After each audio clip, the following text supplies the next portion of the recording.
Welcome to Spare No Arrows, the no-holds-barred culture and theology podcast where we take aim against cultural corruption with high-proof, unfiltered truth. Let me tell you a story about two people that will teach you the most important lesson about political theory that you'll learn this year.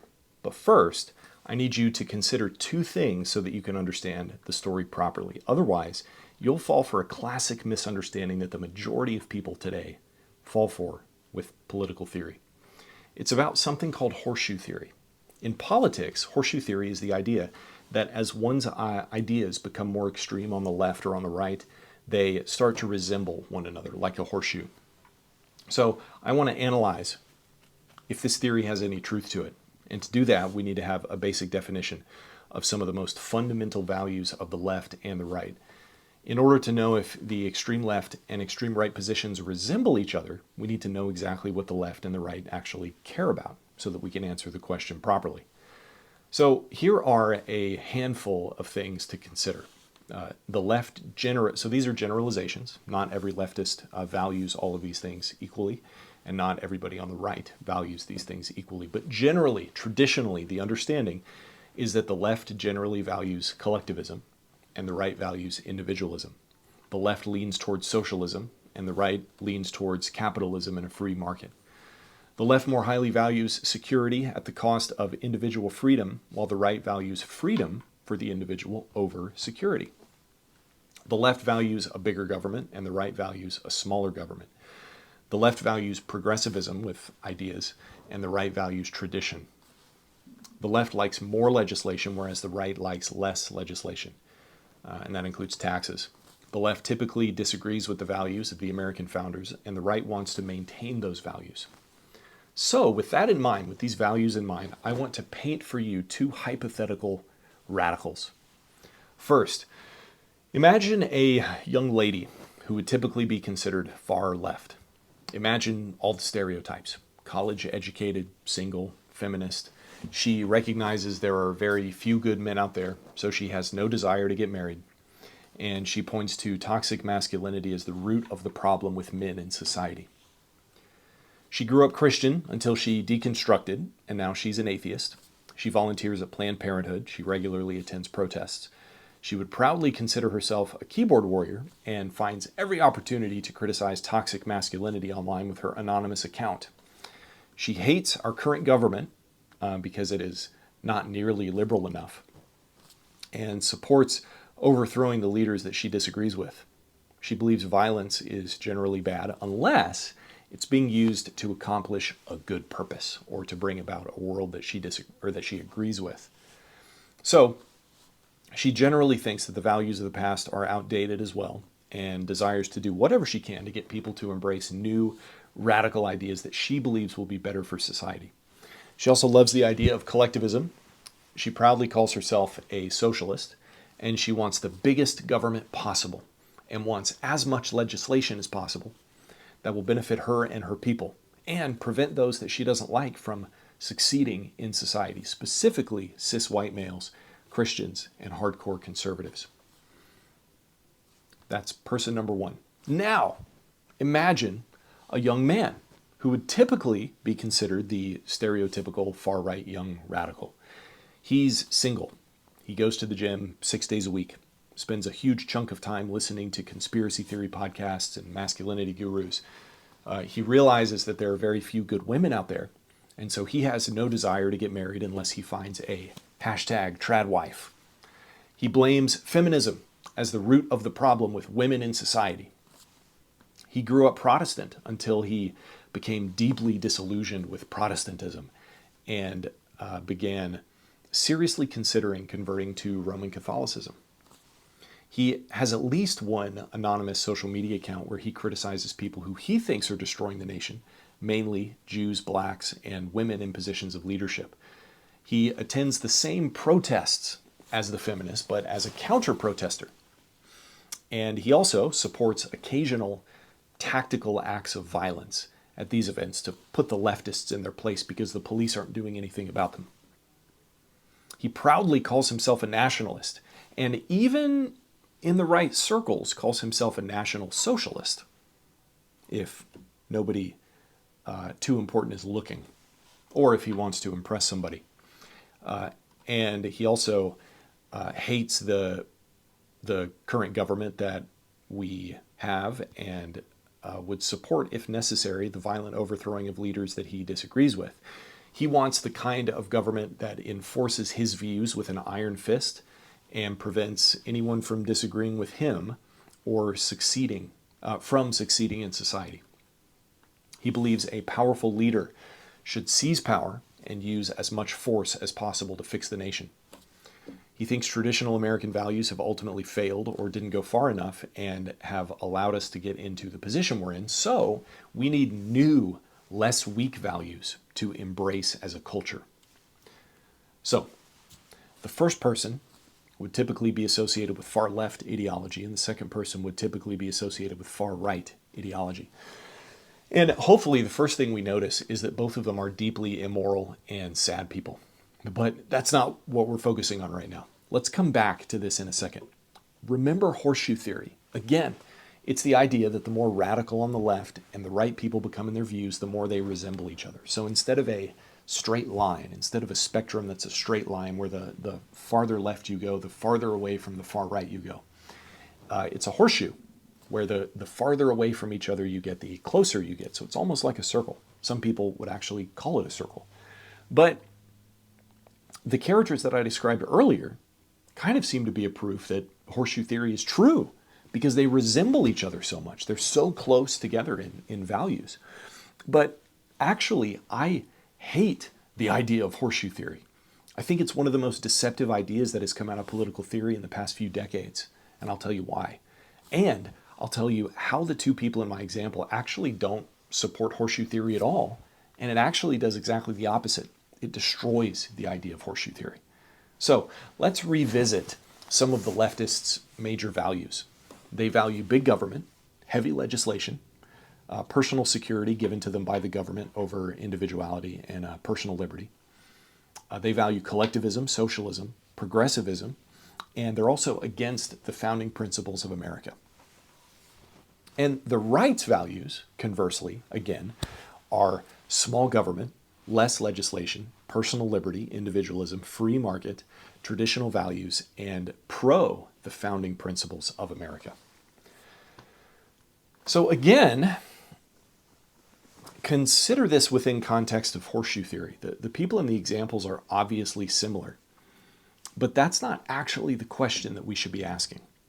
We need to make sure all of our terms in the definition of Horseshoe Theory are defined. They do seem similar, but that isn't the thing that proves Horseshoe Theory true. The other element of the definition is that we need to prove that both of these people are far left and far right, respectively. They are similar in their values, but we also have to confirm that they are what they say they are, or what people commonly think they are. We have to confirm that these people are actually far left and far right. So the girl in the example that I gave, is she actually a leftist? What are her values? How do they match up with the values of leftism that I just laid out? Well, she values big government. She wants the government to create heavy legislation to help her and her people and to hurt her enemies over supporting personal liberty. She blames groups of people for her problems and believes the solution is to empower her own group at the cost of liberty for those other groups. She also calls herself a socialist.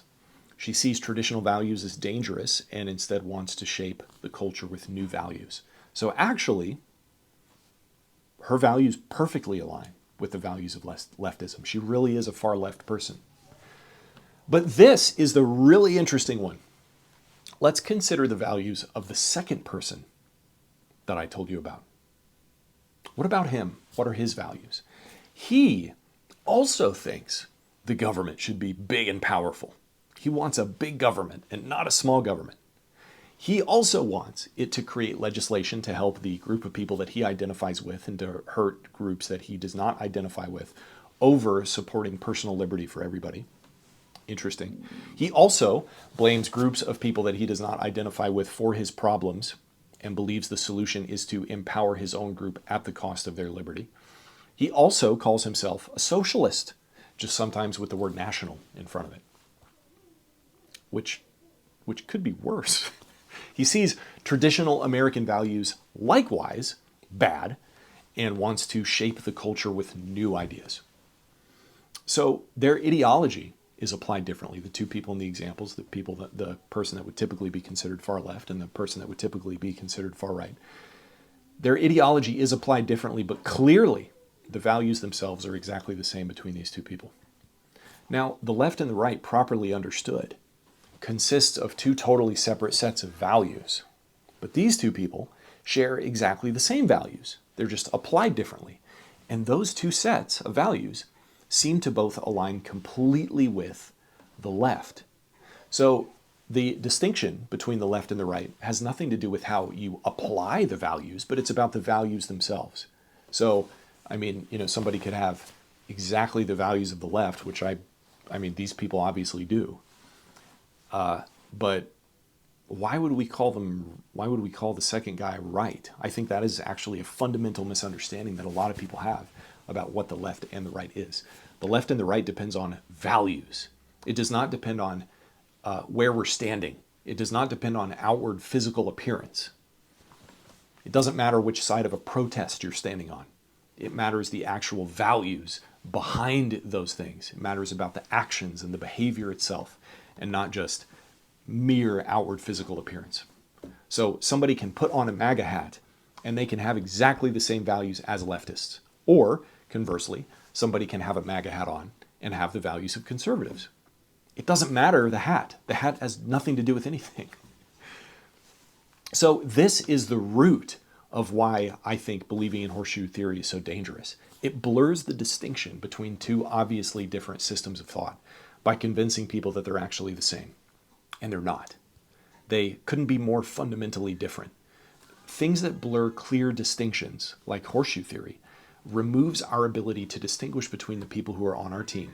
And we need to be able to draw lines. We need clear division between people who have the same values as us and people who don't. So instead of being a helpful tool, like a lot of people perceive it to be, horseshoe theory is actually a weapon, like so many other things, of confusion and destabilization.